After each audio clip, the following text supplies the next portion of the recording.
प्रयागराज में गंगा किनारे एक छोटे से घर में एक नेक बुजुर्ग साक्षी नाम की औरत रहती थी। उन्होंने सदैव अच्छे कर्म किए और धर्म की राह कभी नहीं छोड़ी। उन्होंने अपने धन का हमेशा सदुपयोग किया और गरीबों की मदद करती रही। कुछ बरसों के बाद साक्षी की मृत्यु हो गई और यमराज उन्हें अपने साथ ले जाने लगे। यमराज जी, कृपा करके बताइए कि आप मुझे कहाँ ले जा रहे हैं? मैंने तो स्वर्ग और नरक का नाम सुना है, इन दोनों में मुझे कहाँ शरण मिलेगी? कृपा करके बताइए। आपने तो बहुत अच्छे कर्म किए हैं।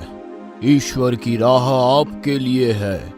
आपने सदैव ईश्वर की भक्ति की है, इसलिए आपको स्वर्ग नरक से भी बढ़कर सीधे ईश्वर के धाम में ले जा रहे हैं। यमराज जी, आपका बहुत बहुत धन्यवाद। यदि आप मेरी बात माने तो मैं एक निवेदन करना चाहती हूँ।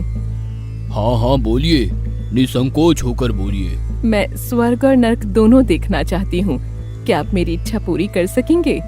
अवश्य देवी, मैं आपको स्वर्ग और नरक दोनों के दर्शन कराऊंगा, उसी राह से ले जाऊंगा और अंत में ईश्वर के परम धाम में पहुंचा दूंगा। साक्षी प्रसन्न हो गई और यमराज के साथ स्वर्ग और नरक का दर्शन करने के लिए उतावली होकर चल पड़ी। रास्ते में चलते चलते नरक की नगरिया आ गई। चारों तरफ लोग दुखी और परेशान दिखाई पड़ रहे थे। सभी लोग शारीरिक रूप से अत्यंत कमजोर और बीमार दिख रहे थे। बहुत से लोग रो रहे थे, बिलख रहे थे।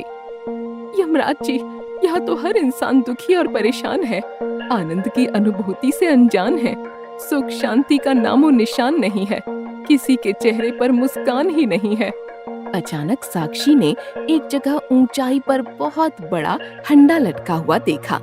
उसके आसपास लोग हाथ उठा उठा कर हंडे की तरफ बड़ी हसरत से देख रहे थे।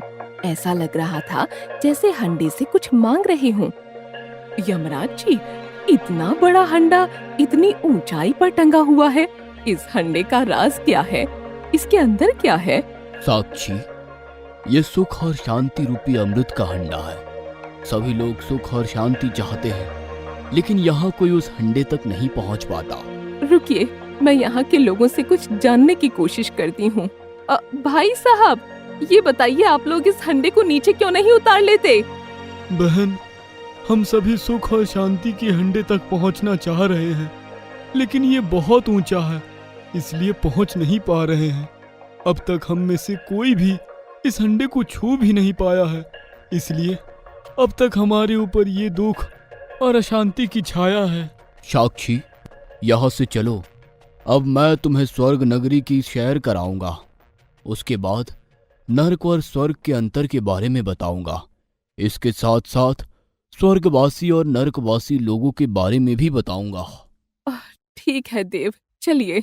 यमराज जी साक्षी को लेकर आगे बढ़े और स्वर्ग की नगरी में पहुंच गए। वहाँ सभी लोग हंसते मुस्कुराते नाचते गाते दिखाई पड़ रहे थे। सभी स्वस्थ थे, मस्त थे, कहीं भी दुख का नामो निशान नहीं था। वहाँ भी एक बहुत बड़ा हंडा ऊंचाई पर लटक रहा था। यमदेव, यहाँ तो सब सुखी और संपन्न नजर आ रहे हैं। सभी हंस रहे हैं, मुस्कुरा रहे हैं। ये कैसा हंडा है जो यहाँ लटक रहा है? साक्षी, ये भी सुख और शांति का हंडा है। इसकी ऊंचाई भी उतनी ही है। ऐसा ही हंडा आपने नरक में भी देखा। दोनों एक समान है।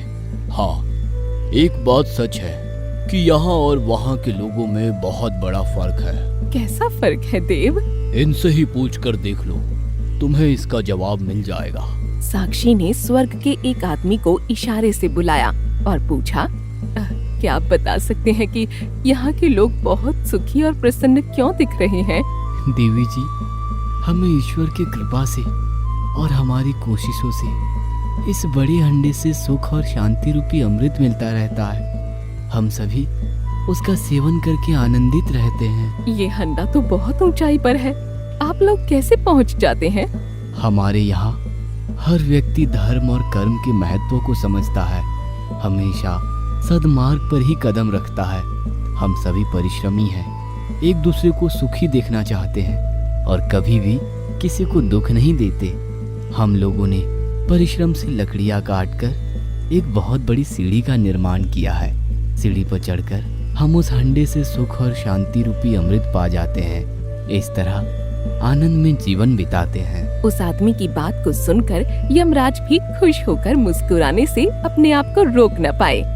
उस परम पिता परमेश्वर ने स्वर्ग और नरक दोनों मनुष्य के हाथों में दिया है।